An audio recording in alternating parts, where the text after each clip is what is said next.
And Great. then we will send you the feed. That sounds good. No problem. Yeah, we've got double cameras going today. So Jeff is recording it professionally, and we've also got the live webcam. So welcome to all the people in the audience in person here, and to anybody who's watching from their desk on the live webcam. We have a really terrific panel here today. I've had a chance to talk to all the panelists beforehand.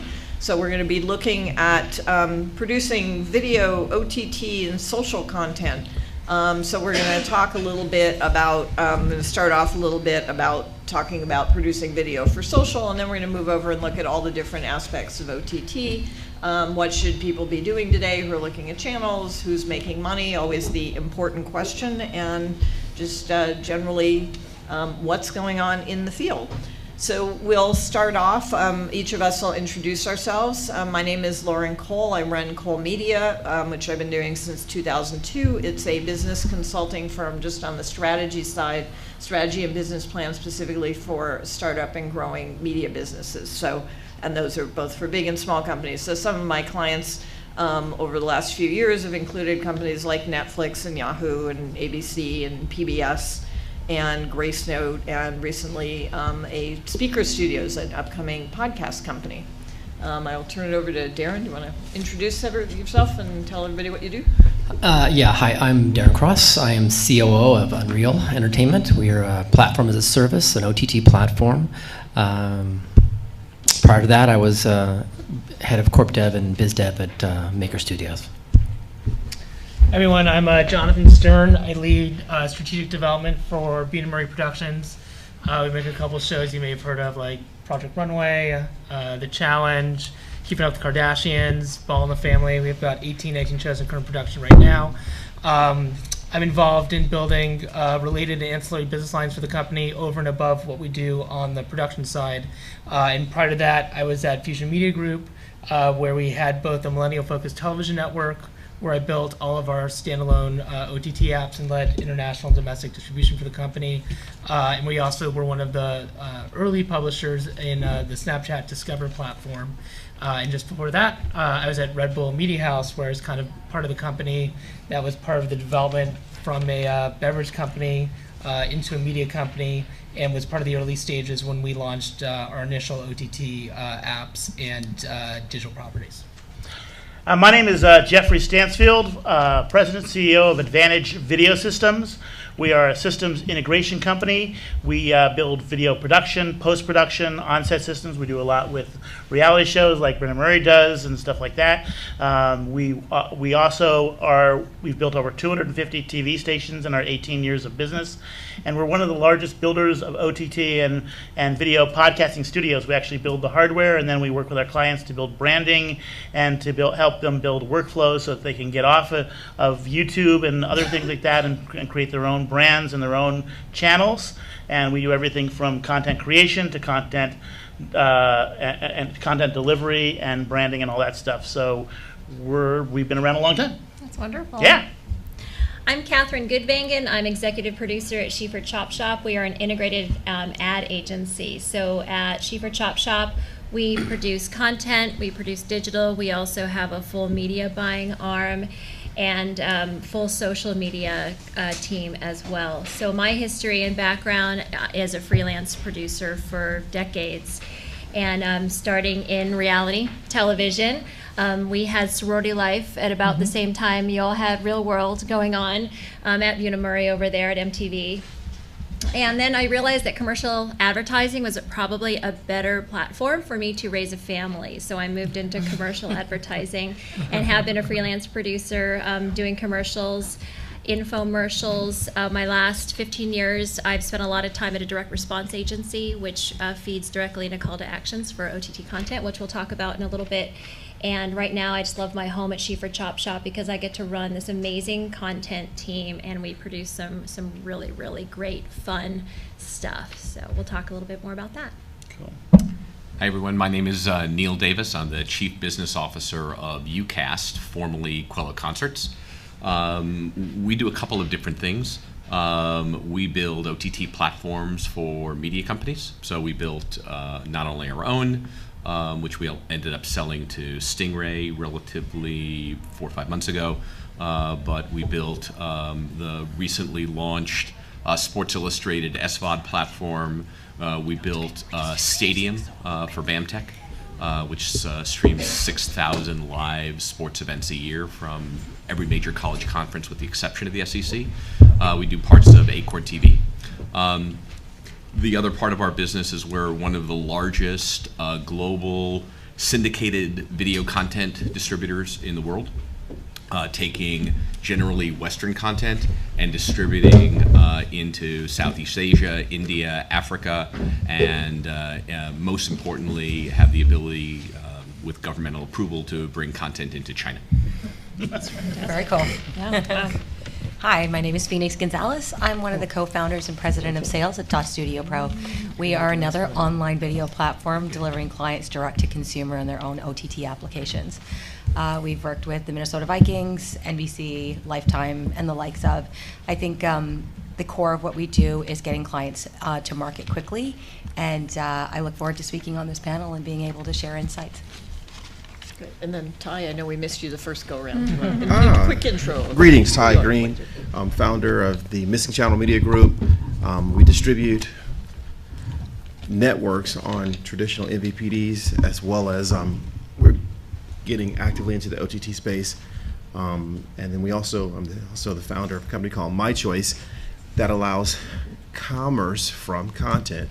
You can actually click on the item you're watching on linear TV, buy it, see it, add your shopping cart, and it's mailed to your house. I'm happy to be here. Terrific. And sorry I was late. I was coming running from the other panel. Quite all right. And thank you, everybody, for finding this room up here. So wanted to, we'll kick off with a couple of questions because we have this topic that's both social content and video OTT. So we're going to start off talking a little bit about social content. And one of the things I want to get an understanding of is what's going on today in social content and social media. Is it something that people can actually make money on, and is more spending money to produce content specifically for it, or is it more of repurposed video content from other types of media or adapted? Kind of what's the current strategy towards producing video for it?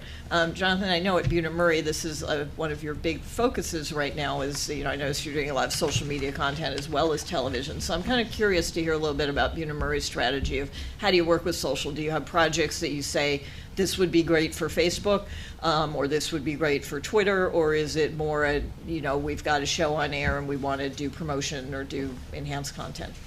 Yeah, so something that I never do, I even brought a couple notes because this is something I can kind of lean back in my chair and talk about for hours, but I realize there's a whole panel of us. So it's just a couple brief points and I can supplement as easy fit. I think at the heart of what we are as a production company is we're storytellers. And I think part of the secret sauce of what has made us very successful is our ability to innovate. So we were the first company to really invent the reality television genre with Real World. We did the first unscripted comedy with Simple Life. And sitting here today, going forward now about 30 years, we now also have the most successful show now on Facebook Watch, which is a new media, the new platform, in a show called Ball in the Family, which is on Lonzo Ball and LeVar Ball, and the rest of this really special and unique family. And I would say there's a couple things. One is the first part about producing for any platform, any media, is really being a good listener.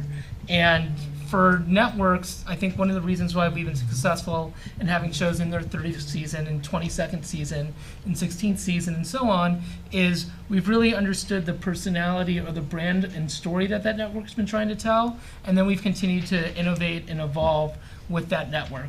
So when it comes to digital social platforms, each platform today still has its own personality or is still defining its own personality. So going back to Snapchat Discover, it launched some new publishers, it sunset other publishers, really trying to understand what sticks and really trying to understand its demo. And I'd say there's 3 or 4 sort of key ingredients when it comes to producing for social, or a lens that we really use. One is, how do we see the content being consumed?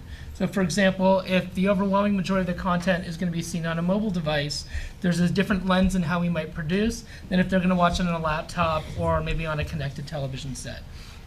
Second is to think about who is the actual demographic that we're producing for. So when we talk about a generation that this is as much an entertainment device as the television screen, a lot of the younger demo has grown up with YouTube creators who have had a certain kind of production or production aesthetic that has been very attractive and really retained and maintained that audience. I think the third lens to really look at it, to sort of look around social, is what's the kinds of engagement times that this audience is seeking to have when they engage with that platform. So that's to say, if we're on YouTube, you only have seconds with which to engage that audience, or they're done. The ability to sort of tell longer narrative build-ups and stories is much harder to do in an environment where the audience is only going to be there for a much shorter period of time. And then I sort of think the sort of a fourth element that really makes social platforms really interesting is there's a way to engage and retain audiences in ways that traditional television were never able to succeed. So for example, when you think about a show like Ball in the Family, yes, we have what's usually roughly, and we have some flexibility here, 30-minute program, but at the same time we have community forums where we can start or maintain dialogue, where we'll have LeVar Ball sort of helicopter into different chat rooms and extend the conversation and extend the community discussion. The Boys in the Family, I think, collectively have something like 10 million followers across Instagram. So when you look at these different platforms, you have an ecosystem in which you can generate, maintain, and create new stories and new dialogue beyond just the content alone. And I think that's kind of what makes it very exciting to be in this universe right now, because there's no one way to do it, but it really starts with the foundation of being a good listener to the audience and the platform, and then creating engaging storytelling that you can continue to be able to iterate across different platforms in a way that's relevant and authentic to the audience when they're engaging. Then where's the money coming from right now to produce for social? Is it coming from the platforms themselves? Do you have to get a sponsor, or are you just putting it out there and hoping you can sell ads against it? What's the, like, what are, I can open it up to the rest of the panel too. What are you guys seeing? Sure, and I'm sure the rest of the panel will have some thoughts on this, but it really depends on who the platform is, right? Netflix, I think, is more than a bright, shiny new toy. They've now made some phenomenally successful programming. We have a show called Bill Nye Saves the World, which many of you may remember Bill Nye from when they were younger. I know we don't get any good metrics or data from Netflix, but there's two services out there, one called 7 Park, and Nielsen's doing its own. The month of January, we had the third most viewed original program on Netflix, but you wouldn't know that because Netflix wouldn't tell you that story. But they are paying top dollar. I'd say at the other end of the spectrum, YouTube did an original channels launch several years ago. When I was at Red Bull at the time, we were actually part of that original channels launch. There is some investment on YouTube Red and what they're doing in YouTube TV, but really in sort of the everyday ecosystem of what we see, that revenue is either primarily driven through branded content and through advertisers and brands, and then to the other side of the coin, but also part of that marketing pie or revenue pie are these younger, by and large, but not exclusively, digital creators who have found a way to create a very sticky, passionate audience in which they're telling stories on a repeated and continual basis. I think the one thing in there is creating people who come back to you, creating subscribers, because the whole aspect of creating of the old way we look at demographics and the old way we look at metadata is gone, and the new way is to gain subscribers. You create your channel, you create your show, and you engage the audience in creating a content. The first thing is to create good quality content. Brendan Murray and you guys create great quality content, good technology, good quality equipment, create good content, and then create content that engages and invites the audience to come in. One of the new ways to do that is with the new involving in second screen technology. We all have our iPhones that's connected to our televisions, so there's that data that's there. So if you're part of the ball environment, you're going to log on to the ball app, and the app is connected to your TV. You can follow along on your iPad, and then you can do it. We worked with the Sons of Anarchy people, and during the first season that we had the second screen technology there, we sold 250,000 pairs of sunglasses that Jax was wearing. while he was riding his motorcycle. That's awesome. So that there's that technology. The necklace that the mother was wearing, they sold $13 million worth of those necklaces. So involving the audience and encouraging them to be involved in the show. You know, the show is being produced, but engaging them to be involved in the show gets them to be more committed to the show, and they stay with your thing, because there's so much content out there. So many people are creating content, and if you create a base that people want to be a part of your eco-culture of this show that you're creating, and getting them involved in the show, creating the backstory, creating the social media that involves people in talking about the show and involving it. We did some shows where they actually created a product that was part of the show. We had this vodka product that was part of it, that was actually a character in the show, and it drove the show, and people would drive hundreds of miles to go to the bars so they could be part of the show. They can be in the show, they can be involved in the show, and finding new ways to involve people in your project is the key to engaging people and getting a bigger audience and continuing and making massive amounts of money. And that's where the connection, I'm sorry. Oh, sorry. Go. That's where the connection comes between the content and the advertising too. So we had the opportunity to create ads for one of our clients, Boost Mobile, for James Corden's Snapchat series on CBS, and also the recent Fox Snapchat series. So these networks are understanding that there is another audience out there, and that audience is watching them through Snapchat. And so to be able to create content that is essentially an advertisement that fits immediately and so organically within that Snapchat platform, and to be able to create some really fun ads for our client has been pretty remarkable. So to your first question, Lauren, about what those opportunities are, and do we need to produce specific to social media, the answer is a resounding yes. We absolutely do, and it does have to be unique to the platform. So how different is it from the campaigns that you're running on, say, TV? I mean, is it this, what is it that you change? Is it a totally different campaign? Versus that, for one, and that's huge. We are so used to HD 16:9 widescreen now, right? Like that's just the norm, and we take for granted that is a huge amount of landscape, and that's how we view television. And a lot of social platforms, you can also produce 16:9, but each and every one is unique. So Instagram, we're doing a 1:1 square ratio. Snapchat's going to be a 9:16. And when you're producing for both, you have to decide what is the importance of this campaign. And so for us as an integrated ad agency, we are looking at that. How are we going to take this very precious expensive shooting day of content, and how are we going to make the most of that content? And we can't just think of social media and those platforms as, let's just throw it in, or we'll cut it in post. When you're shooting, 16:9 and you have to protect for 9:16, you just lose so much, and you really do have to create shot lists that are shot specific to that content, because it is, as these gentlemen have noted, such an important way for us to get that message across. Yeah, and I just to dovetail what you're saying, it has to be authentic to the platform too. Yes. So if you're doing an Instagram story, it has to feel like it was produced the way people usually do Instagram stories. Yes. You're not going to produce it like you're producing a show for HBO. It's just a very different audience expectation, and you'll lose your authenticity and credibility, which is essential to brands and to buyers, if you try to say, well, I know it better. And it goes back to really understanding these platforms well and their DNA. I have two points I want to just dovetail. What we do, independent of whatever the mechanism or the distribution play is, it's just 4 areas, which they mentioned: personalization, curation, community, and commerce, across whatever the platform is going to be. And then initially you asked for brand new shows or that are trying to come out. How will they get out there? Is it ad dollars? Are they just funding it, finding investors? An example, Viceland, or it was Vice Media, Viceland, one of those guys. A couple years when they launched, for 6 months, all of their content was supported by brands.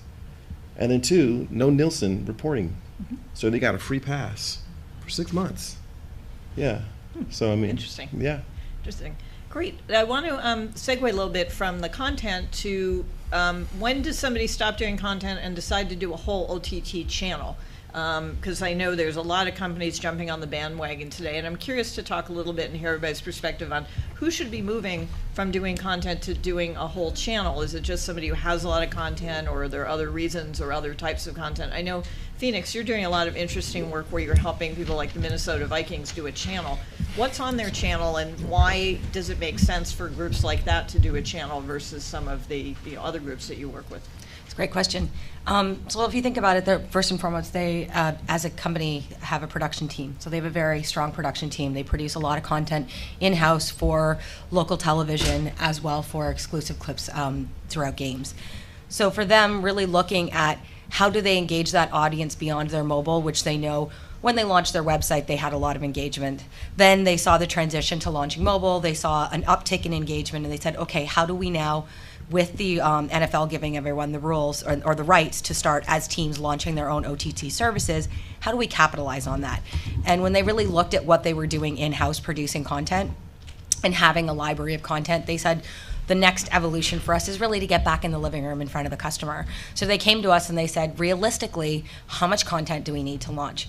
I always look at clients and I tell them, if you have at least 100 pieces of content to start, and you have the ability to do a refresh on that weekly, maybe it's 2 assets, 5 assets, 10 assets, whatever the rate is, as long as you can create consistency, that's where you can at least start to gauge your audience. For them, it wasn't about monetization at first. It was about getting that user acquisition, really seeing if they had the traction that they needed to be able to now see how much content is next in that pipeline for them to create and produce.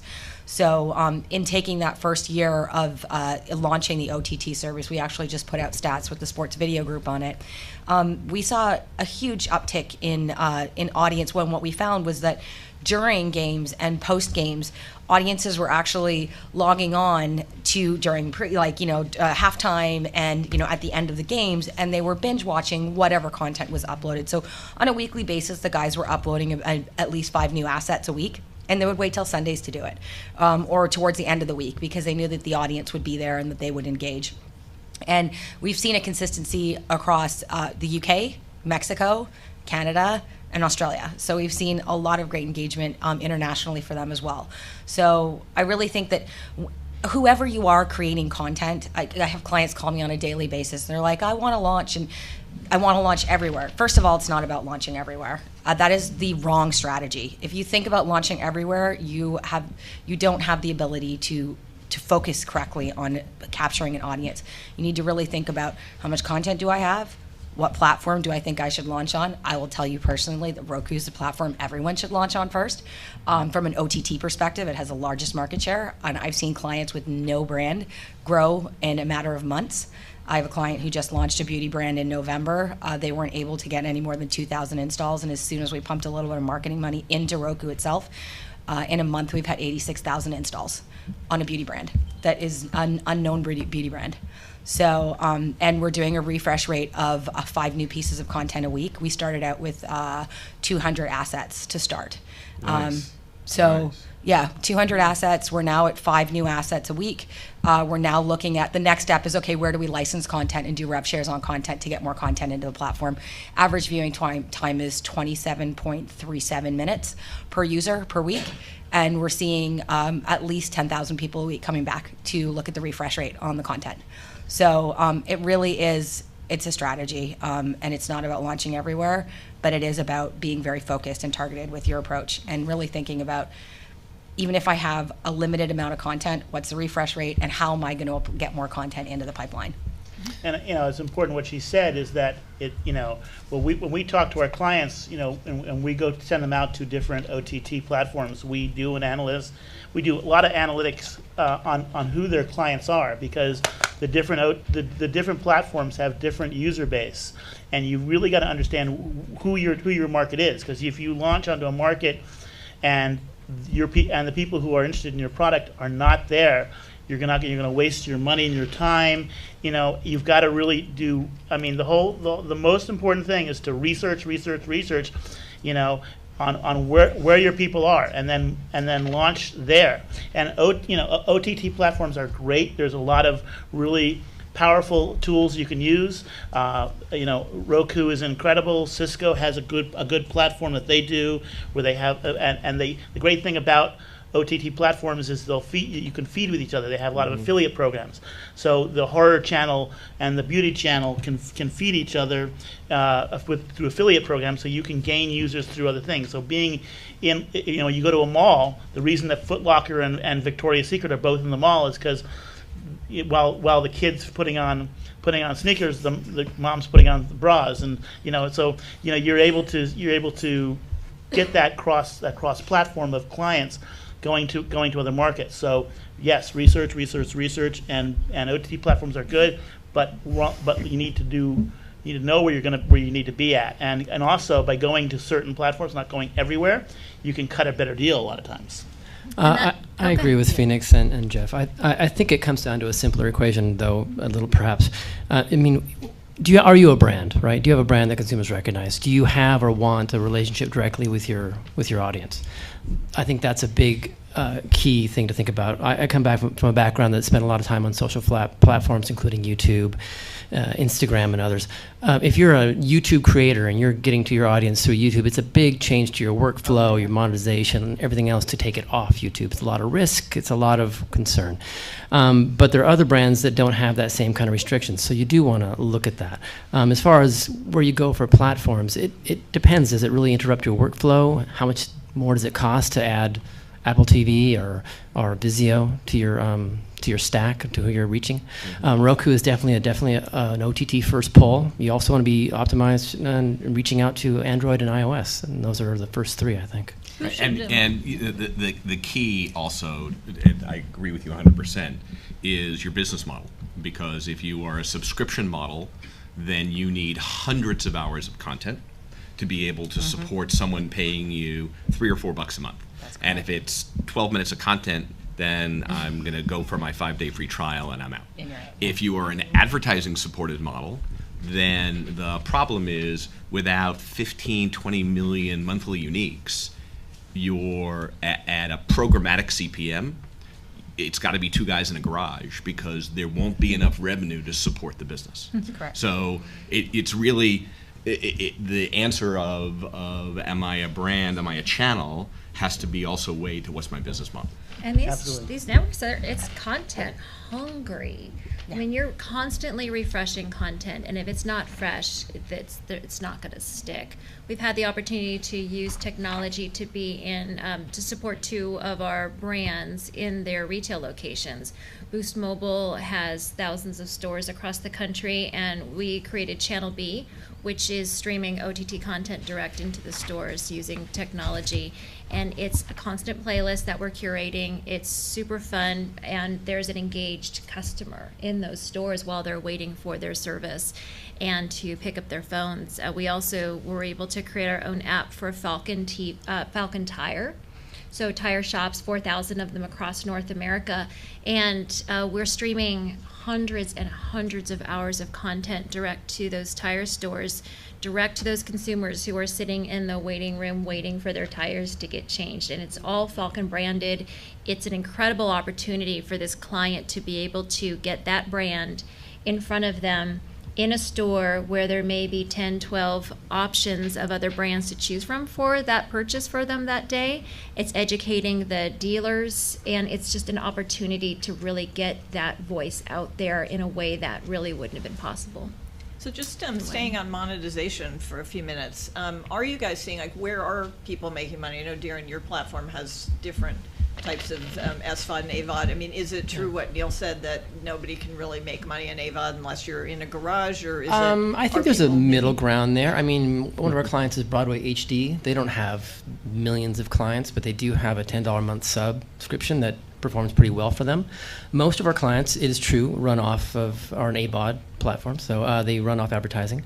CPMs for premium can get in the high teens, but you got to fill. A lot of the resources for filling is not as mature on OTT as it is on mobile or desktop. So, but that's evolving.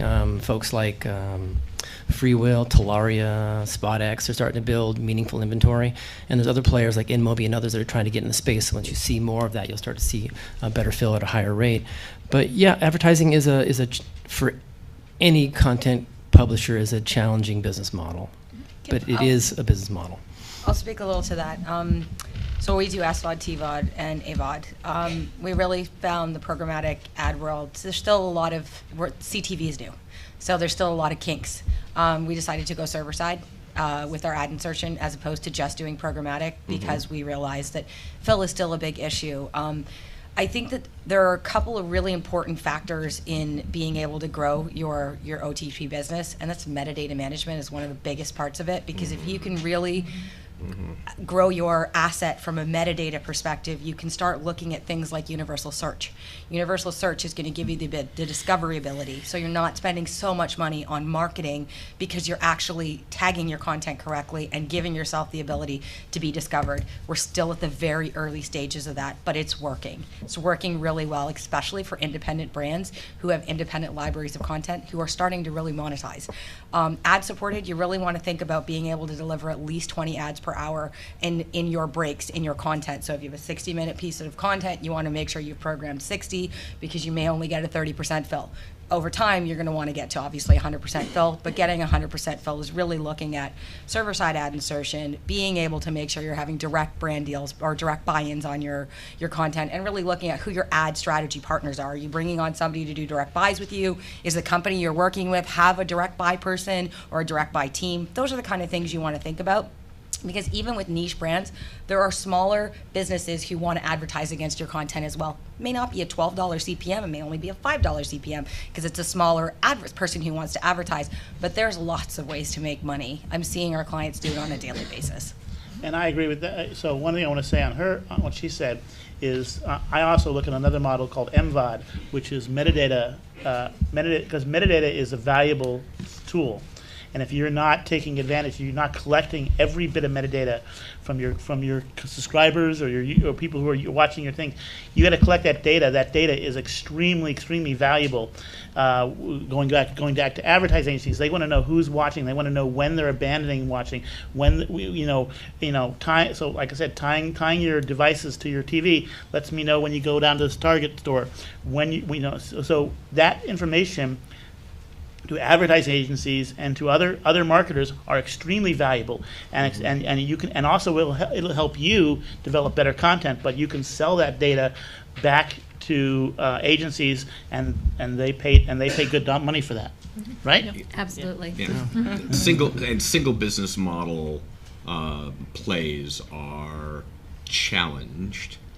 People who, unless you're real brands, right? Kardashians can do an incredible job in subscription, and right, if you are a brand, Minnesota Vikings, they're a brand, right? And so a new brand, you have to spend a stupid amount of money creating the brand, and so doing just subscription-based makes no sense. Doing just advertising-based, because you're competing for the last 20 cents on the dollar that Google and Facebook are leaving you, also makes no sense as a single model. So really, the best way to do it is to have some sort of a freemium experience to open up the funnel, and then also, if you're a brand or if the content is deep enough or niche enough, Drama Fever and Crunchyroll and some Acorn TV and some of these things, then doing it that way. And one thing, just to kind of off of what you just said, if you think about the OTT world, 20% or there's 21% left that is available in the niche market. 80 or 79% of that is taken up by the big four: Netflix, Hulu, Amazon, and not Tubi, but one other. If you think about it from that perspective, there's only 21% left of the market for the rest of everyone to build applications, launch networks, and really get access to their audience and their audience information. So if you think about it from that perspective, as you were saying, you never just want to launch one, like be rigid and say, I'm just going to do SVOD. You really want to do a hybrid model. And in your hybrid model, you want to make sure every step of the way in that hybrid model, you have the ability to capture the user's information, whether they're paying for your service or not, because that is the core of your business, is your actual user information. Well, to be a little contrarian, even Netflix, who's one of the biggest SVODs, is losing money. And the reason why they get a pass at that is because they're not a media company, they're a tech company, and Wall Street will let them hold their money for a while until they figure out what their business model is going to be. Because SVOD, Netflix, the big, 800-pound gorilla, still losing lots of money. They're not making money, and haven't been for a while, for a very long time. Yeah. So I'm curious, Ty, because I know you said you came from Silicon Valley down here. How are you, like, how is it that some companies can say I'm a tech company, or does that mean if you're a media company, you have to be making money? And are you seeing anybody on either side making money right now on content? So, typically a technology company that's venture backed, not private equity, but venture, and there's a difference. They're given a longer period of time to kind of figure it out. I'm not talking about Netflix, just tech company, to figure it out.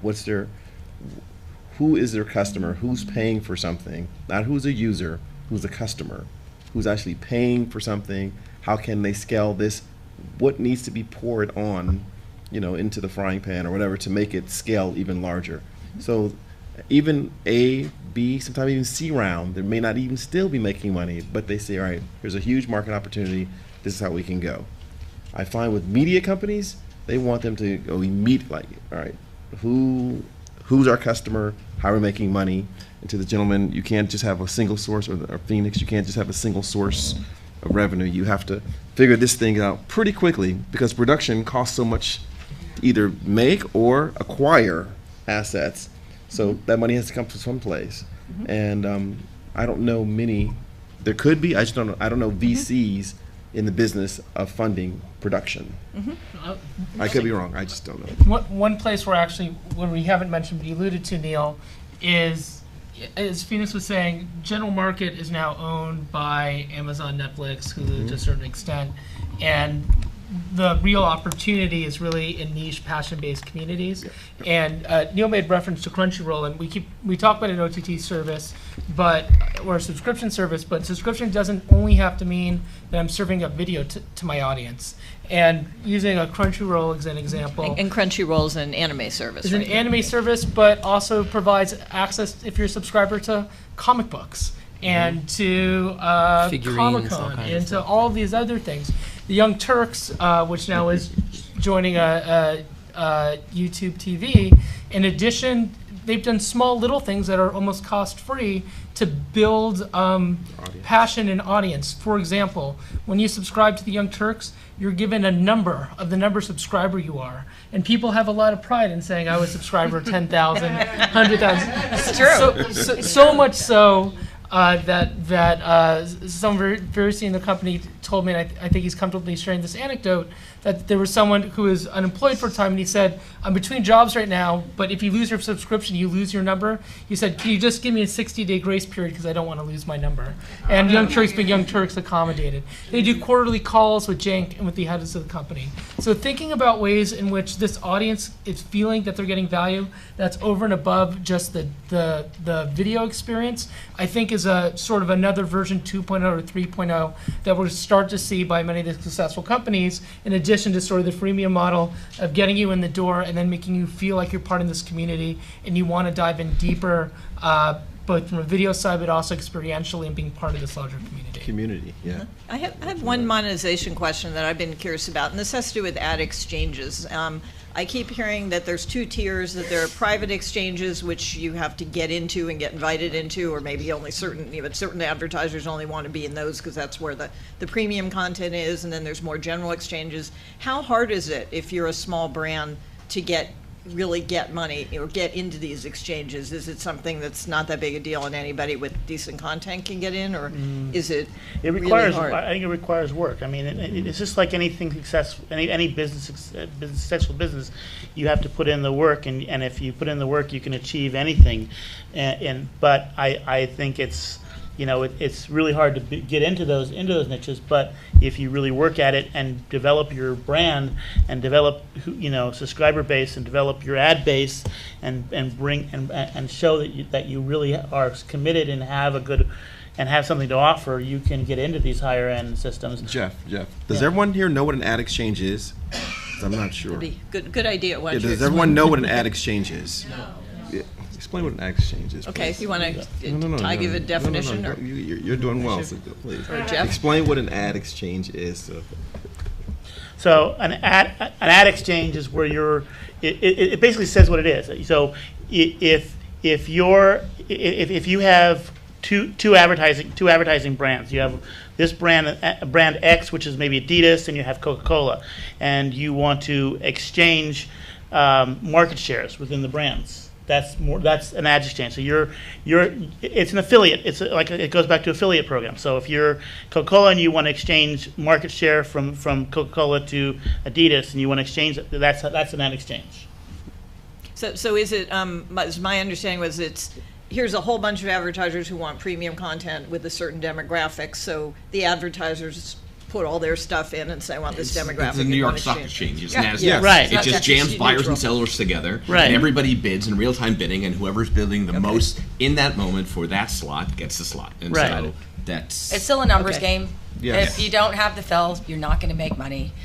You can do as many calls to the ad exchange as you possibly can. It's like no, on you have to deal be a dash, certain right? size. Hitting the thing, trying to buy When a you computer look at for your analytics when you $9.99. first launch, if you don't have an audience, you're going to be like, oh, I had this many ad requests. Oh, I had zero fill.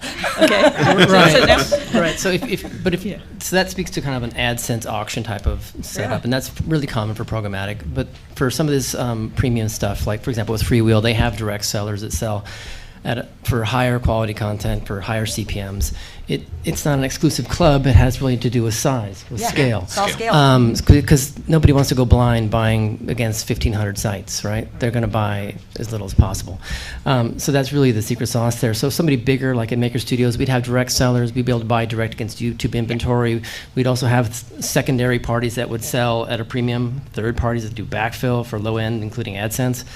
It's not dissimilar now for OTT. So we have direct sales capabilities. We also leverage Freewheel, but if there's inventory needs, then we have the obvious players like I mentioned before, like Talaria or any of the players that are providing SpotX, etc. Great. I want to shift a little bit from monetization. I want to talk about technology, because I know this is an area that evolves really, really quickly. And even a few years ago, it was really hard to put together an OTT channel. And there were certain companies. You went to a big company like the platform from Comcast or somebody to do it. Now I hear now I know there's smaller companies like Studio Pro. And where's the business going? Now I'm starting to see even the big companies starting to bring it in-house, like Disney, instead of just using BAMTech, buying BAMTech. Where is it today if somebody's starting up? Like, should you own your technology? Should you outsource? Who are the companies left standing? Neil, I know you guys have switched around your business. What do you think? This is like the biggest Ponzi scheme. This is like the greatest thing in the world, right? And and there's so forget about the guys who buy like the BAMTechs of the world, because they're doing that for a whole bunch of reasons that are real and that are optical. And there's three of us-ish, more, that build OTT platforms. And so, and we've all talked to these large content owners, studios and things like that, who spend tens of millions of dollars a year on content. Mm-hmm. So if you're a content owner and you spend, you decide that you're building it in-house, it is probably an unbelievably unwise decision, because it will never be your core business. That's right. Content creation is and should be your core business, and technology will always be an afterthought. Your engineers will know they're an afterthought, and they'll flee like the Jews out of Egypt for the next best, right? For the next best deal. On the other hand, if you're a content owner and you pay for technology, sorry, that is the next most unwise thing. Because here's the deal. Okay, so you're going to pay either us or somebody else, or y'all or Kaltura or whatever, Brightcove, anybody, anywhere between $100,000 and $250,000 up front to build your platform, $10,000 a month. So I've got somewhere between $250,000 and $370,000 of your money that I'm sitting on. Good luck to you. Yeah. Because if you get a sub or not a sub, or if you get an ad dollar or not an ad dollar, I got $370,000 of your money. So the model is going to become quickly, the whole OTT platform business is completely commoditized. Yep. So what you do is you commoditize it down to zero. And you basically say, build it for me, I'll give you a long-term contract, I'll give you a third of my revenue, or 25% of my revenue, whatever it is, but we're a partner together. Yeah. Short of that, anyone who builds their own stupid. I just had Anyone this who pays for it, stupider.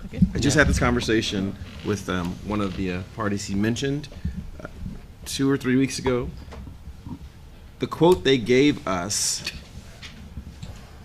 in April is about 4 times higher than the quote we received in October of last year.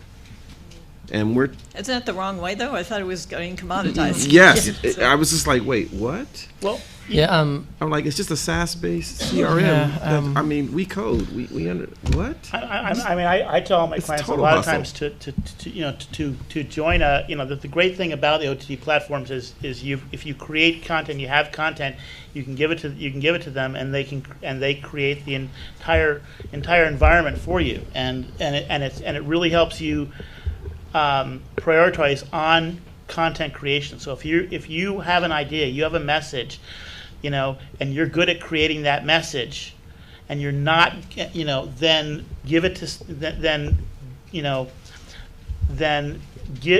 give off what you're not good at to the people who are good at it. Yeah. Because advertising people know advertising. OTT people know how to build an OTT platform.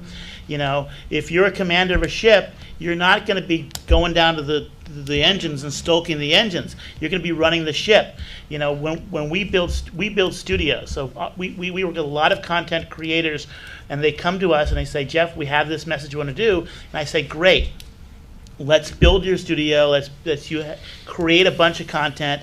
Let's find some ad revenue that can create your content. Let's create this brand message, and then let's go to it, and hook you up. I mean, different OTT platforms, have different fee schedules and stuff like that.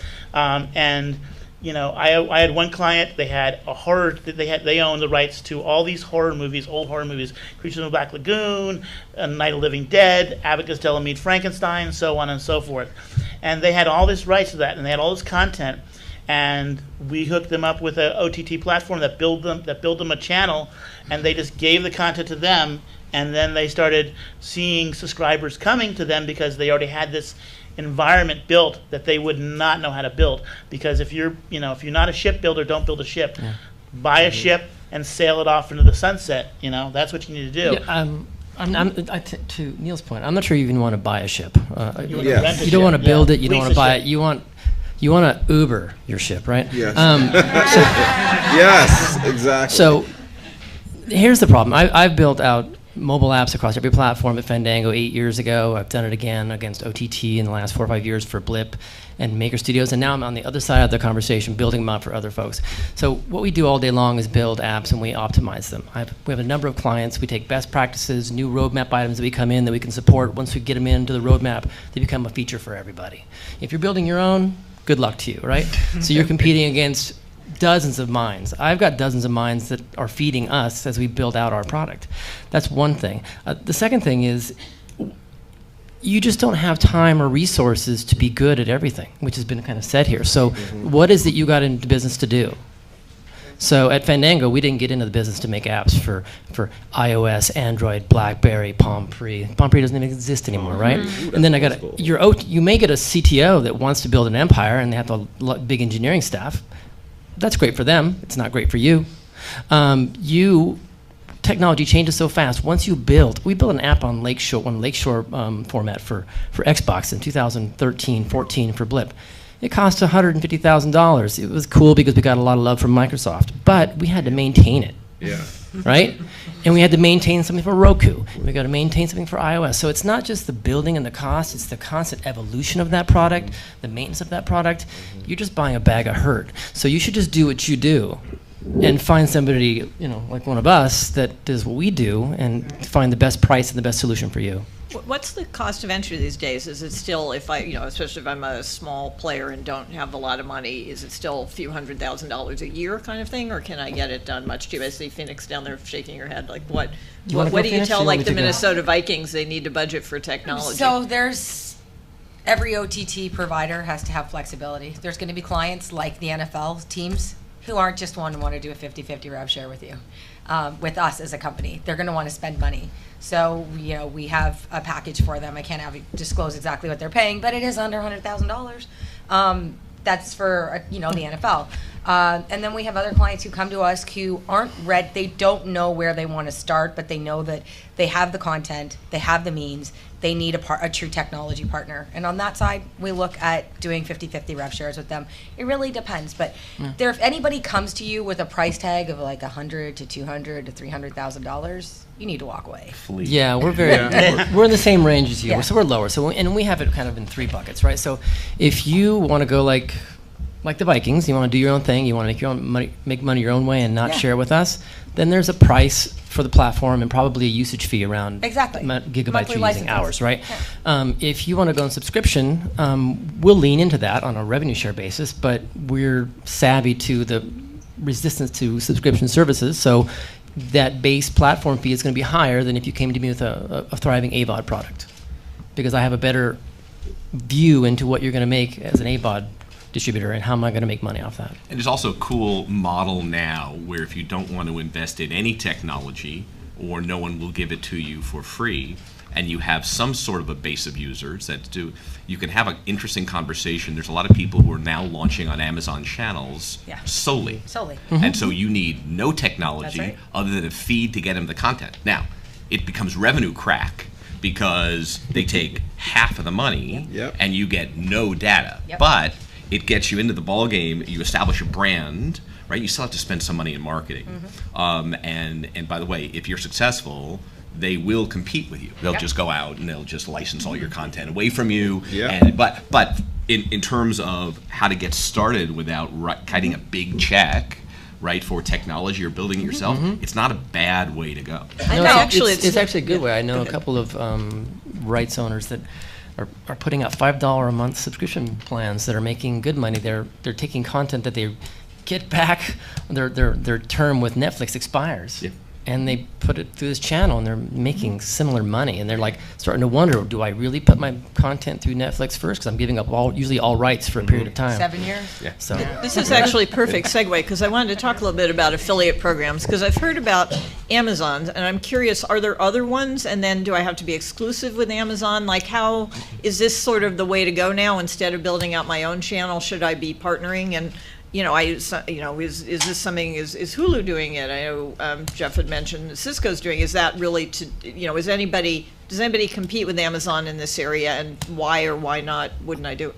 I think Hulu does it for a few select partners that they've got strategic relationships with. I think they have one with Showtime and a couple others that you can add on during the purchase process. But it's not like Amazon, where Amazon has a store, right? From large and small, you want to get HBO, you want to get Starz, you want to get some brand you never heard of. It's all right here. So I don't know of another one. Perhaps you guys. If you're a know. millennial brand, VRV, the full screen is doing those kind of small package add-ons, but you really have to be a very targeted millennial brand. But Amazon is a 600-pound gorilla in the space. You just get really, That's it goes true for, right into the vein, and you just collect the money, but you know nothing about your And are you exclusively on Amazon? So the only way that No, somebody's you going can to be elsewhere. You can be elsewhere. Yeah, and I think the other thing to think about is syndication. It's like we're the MVPD world has been doing it forever. Yep. The OTT world is now doing it. So beyond having your content in your applications or in a application, it's about making sure you're with a platform that can give you MRSS feeds that censor your metadata, your images, and your video so that you can monetize on platforms like Pluto, Zumo, NextGen, like companies like that, where you can now get your content as a channel into those platforms who are going to do the work of monetizing it for you and send back the revenue to you. So not only you can focus on your brand and your OTT if you launch one channel with Roku, great. Then from there you look at what are my syndication opportunities? What platform am I working with that's going to get me syndication and help me continue to monetize my asset beyond my owned and operated that I'm focused on over here? That's what you really want. And I So think are it you goes syndicating only pieces of your content Well, or you're your syndicating channel? channels, Yeah, so it's full channels, full channels of channels. content. You could be like, I only want this channel to go to Zumo. I only want this channel to go to Pluto. And when you're doing that, if you have the right companies working with you and you broker the right deal, you send through your ads. Yep. Well, I think it also goes Yeah. back to research. You need to decide what you want to do, because if you go to Amazon or you go to any of these platforms and you negotiate and you say, listen, I want to do an exclusive deal with you, they will give you extra extra push onto their platform, they'll give you a higher space, they'll give you more visibility. So you can negotiate a better deal. So you may say, okay, I'm going to go exclusive with Amazon for a year or 2 years because they're going to give me this extra thing. But you got to also see if that will help you out and check that out. I'm not a big fan of the big platforms. I love OTT platforms. I have a lot of clients who go out there and create their own channels and make their own deals and stuff like that. And one example is a client, they spent $10,000 a month for 2 years to build their brand, and before they started making a dime. Wow. And another client who spent $15,000 building, and they went to an OT platform. Within 3 months, they were making money. So because of all of the programs and things that were available and the visibility that they got. So you really have to do your research on what you do, and talk to multiple platforms and really find out where you want to be and what kind of deal you can strike with these people. Let me share just a few more reasons why I think Amazon is such a smart move right now. For those of you that remember the legacy of original Apple TVs, there were only a handful of different tiles there as a curated environment. So Amazon today is not curated in the same way, but there's not 5,000 apps the same way that there is on Roku right now. So discovery is so much easier. Another challenge that Amazon used to have in the past that they now have created a fix for is a lot of their departments on the content side were incredibly siloed. So if I wanted to do something on the AVOD side, it was a different team. On the transactional side, it was a different team. If I wanted to do the subscription side, they've now created an awesome dashboard. There you can put all your content in one place. Going back to what Phoenix said, if you get the metadata right on this, you can say, all right, I'm going to take some of my content and I'm going to put it on an ad-supported basis, or put it up on, let it be on Prime too, where you get paid based on the amount of minutes that are streamed of your content. As long as you tag it right. I was just saying earlier before we started, if you have a piece of programming with, say, Sarah Silverman or Michael Sarah, when someone searches for those names, your content is going to come up there. Yeah.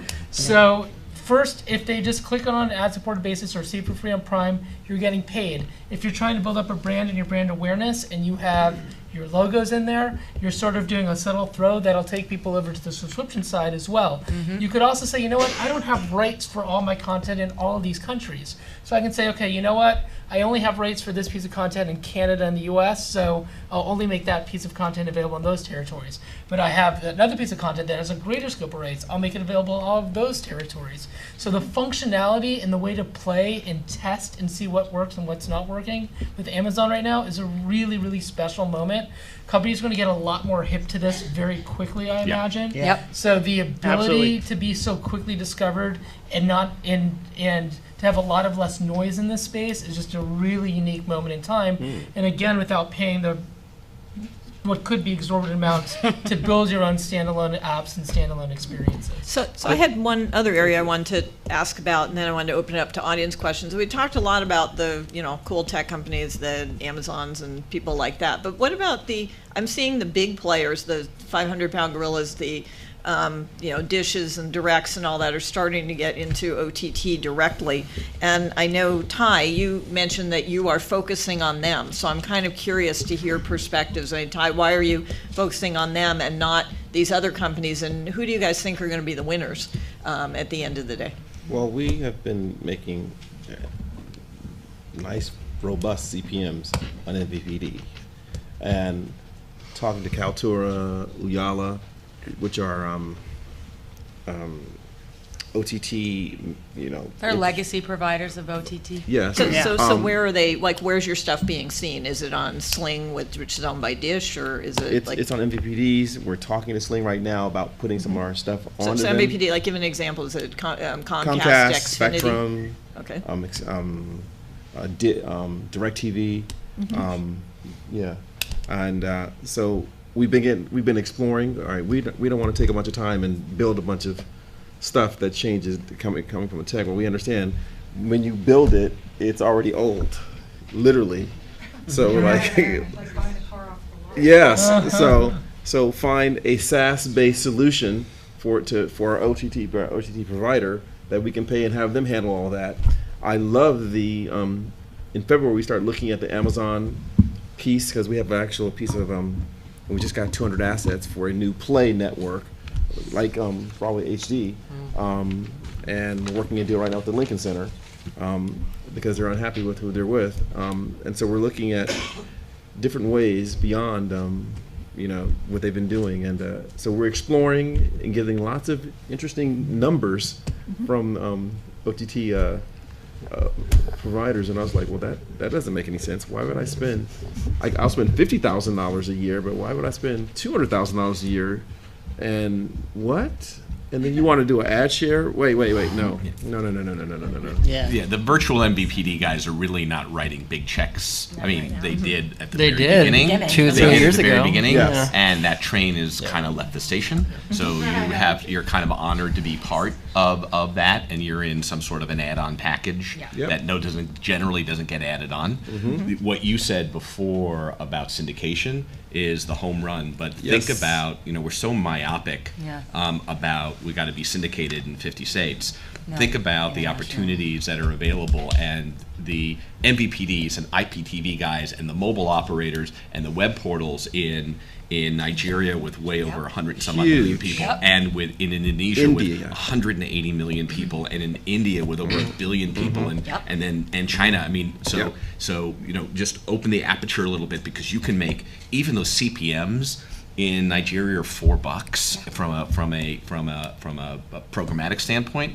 I mean, the thirst for Western content is unbelievable, and so maybe the way to do it is not, you know, beg and plead for someone in El Segundo from DirecTV No. to answer your phone call, is to just kind of widen the aperture a little bit. I got a phone call from a South African distributor on mobile that has a technology for most sub-Saharan African countries. Most people there get their content on their phones. Yep. Yeah. And so, but they have to pay for their data. Yep. So they might even pay data per day. Yeah. This technology goes around that entire data bucket that they have to pay per day, and it can just stream directly. And they called me last week saying, please, can we have some content? We can work a deal. You know, it was pennies, but they're radically thirsty for content. Yeah. I'm like, well, where's the money? We're a small market here in the Yeah. U.S. So are you all No, producing she's your the own best. content She's in the the room? Yeah, so Everyone we is- have time for a question or two from the audience. Who wants Sorry, to? I jumped ahead and I was asking them a question. That's absolutely fine. We'll go on, and I'll try to repeat it in case people can't hear. Okay. So I my really wanna talk question to is you. really directed to John, Big but time. is open to the rest of the panel, if you'd like. So earlier in the discussion, you said that you're a storyteller, and your ultimate goal is to create authentic stories specific to a platform. So I'm a millennial, proud of it. I'm sure many times your target audience has been my generation. And regarding to platforms like Snapchat or Instagram, very rarely am I compelled to swipe up on like a hashtag ad type of advertisement. So what is an example of content that you produce for those types of platforms like Snapchat or Instagram that was authentic? How do you tell that authentic story? Okay, so the question is around how do you do authentic stories for platforms like Snapchat? Yeah, I think Instagram is super hard.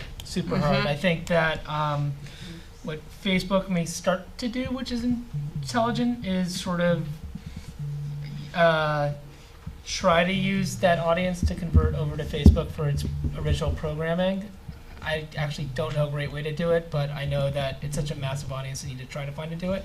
I think what Instagram does really well is it's so super intimate. And we were talking about earlier that, you know, a lot of great content is produced by someone just doing this. So I think we're going to see more success on the individual creator side. One place where there's been a lot of success is for brands who've been using influencers, but really micro-influencers, to convert audience. So for example, if you're like a massive SoulCycle fan and you have like your favorite trainer and she has a bit of an audience or he's a bit of an audience and he has favorite gear or she has favorite clothing, the ability to convert that audience is very high. But again, is that an entertainment experience? I don't know. It's more informational that drives a certain action. And I'm glad my head of business affairs is not here. We're very close to launching our first series on Snapchat. And I'll tell you some of the learnings that we've had in speaking to them. And also when I was at Fusion, when we were on Discover, there was a lot they learned. One is I think Snapchat's still defining itself. And that's why they've started and they've launched some stuff that's had very mixed success. I think that one of the shows that's starting to get some traction anecdotally is there was this used to be a show on MTV called Cribs. It's an easy show to produce, and now Cribs is finding its way to Snapchat. I think being able to do those stories that, like, I don't want to spend 15 minutes on Snapchat. I want to spend a couple minutes, and it's something that I think what Cribs does well is you're a fan of the celebrity, more or less. You're immediately sucked into that world. It's not a 22 or 15-minute show, but it's taken to the journey and how you usually relate to the kinds of, when you're relating to your non-friends on Snapchat. The show that we're coming out with, please don't publish this too widely, we'll be dealing with someone who's endemic to that universe and sort of journeying with that person and some people around that person's life in a way that's reflective of how people tend to experience their life in the Snapchat universe. I think we're still waiting to see a hit come out from there because I think the identity of what Snapchat and the Snapchat entertainment experience means is still in a place that's being defined. I know it's not a great answer, but I think it's part of the experimentation of where we're living right now. And Snapchat knows. I mean, they came to us to say, we want to train you. We want to show you what's effective and what's not effective. And I think you're going to see that change because I do believe that there is an awareness now. You talked about engagement earlier. Yeah. That it's not even 6 seconds anymore. It's like the first 2 seconds, 1.5 seconds. Yeah. Because you're just tap, going on to the next thing. But if you're not swiping up, we're failing. And there does have to be a call to action. So one, we have to engage you. Two, we need to tell you why you should be doing that. And if it's not organic to what you're already watching, you're not going to do it because you just want to get back to what you're doing. And so it has to just grab you by the throat and speak to you. And that's the amazing thing about just the social media, being able to target as well. Like, we should know who you are and be able to speak with you and to be able to put in content, because we're a branded content agency. We're not just an ad agency. So our job is to actually create content that does engage you and then also connects you to our brands as well. So to be able to take a moment of space that we have that we can fill that is going to completely engage you, keep your viewing experience, and then invite you to engage even further. That's the goal, and I think that's going to shift. I have one thing to say. So I've been helping one of our clients who's a beauty brand. One of the biggest things that we've done with Instagram specifically and tested over the last 7 months was we looked at our referring traffic and our affinity groups that were coming to the site based on actual what their interests were. And then what we did on platforms like Instagram and Twitter is we only use our swipe ups now for our exclusive new videos. We don't do any influencer stuff there, and we do everything that is value shopper based. Like, I want to enter a contest. That's the only thing we use swipe up stories for, because that's the kind of people who are looking at it and are going to do the swipe up. And our influencers, just having an influencer do a video for you is such a waste of time. The only time we use influencers is to actually do contests. And it costs a lot of money. Well, it costs a lot of money, but it depends on the influencer that you get, or if you use a bunch of smaller influencers. But the reality is, other than that, the influencer's audience is not going to convert.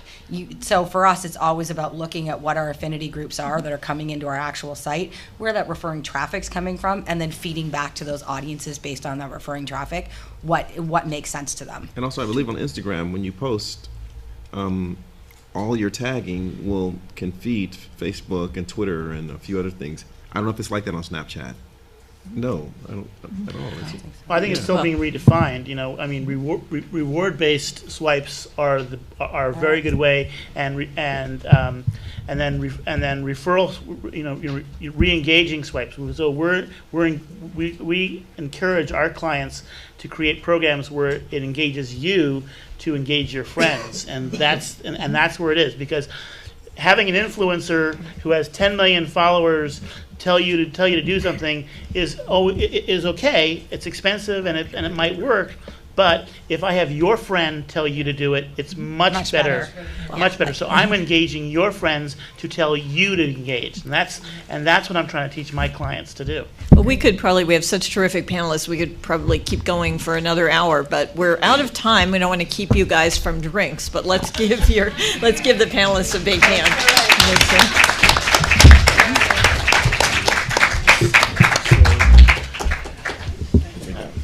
By the way, everyone, I just want to tell you, I brought a little show and tell. This is a Facebook server.